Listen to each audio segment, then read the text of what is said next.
વડોદરામાં ભાજપ બાદ કોંગ્રેસમાં કકડાટ શરૂ થયો છે। કોંગ્રેસના મહામંત્રી અમિત ગોટીકરે ફેસબુક પર પોસ્ટ મૂકી છે। અમિત ગોટીકરે પોસ્ટને લઈ અને રાજકીય ગરમાવો આવ્યો છે। લોકસભા ટિકિટ એવાને આપજો જે મૃત પાય કોંગ્રેસમાં જાન ફૂંકી શકે। મધ્ય ગુજરાત કોંગ્રેસ પ્રભારી ઉષા નાયડુને હટાવો। કોંગ્રેસ મહામંત્રી અમિત ગડકરી દ્વારા મોટું નિવેદન આપવામાં આવ્યું છે। વડોદરા કોંગ્રેસમાં સંગઠનમાં કોઈને કામ નથી કરવા દેતું તેવું નિવેદન આપ્યું છે।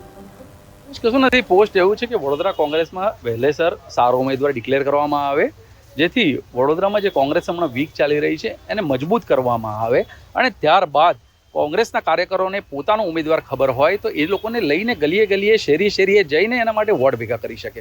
આજે વાત કરું કે કોંગ્રેસની, કે કોંગ્રેસમાં ઉમેદવારો ડિક્લેર થવામાં થોડી લેટ થઈ રહી છે, કારણ કે જ્યાં કોમ્પિટિશન હોય ત્યાં લેટ થાય। હું માનું છું કે અમારા પ્રદેશના મોવડી મંડળ આજે ખૂબ જ વિચાર કરીને કોંગ્રેસ માટે ડિસિઝન લેવાના છે।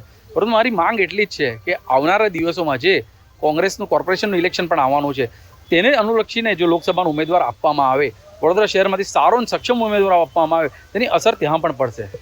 1900 કશું નથી। પોસ્ટ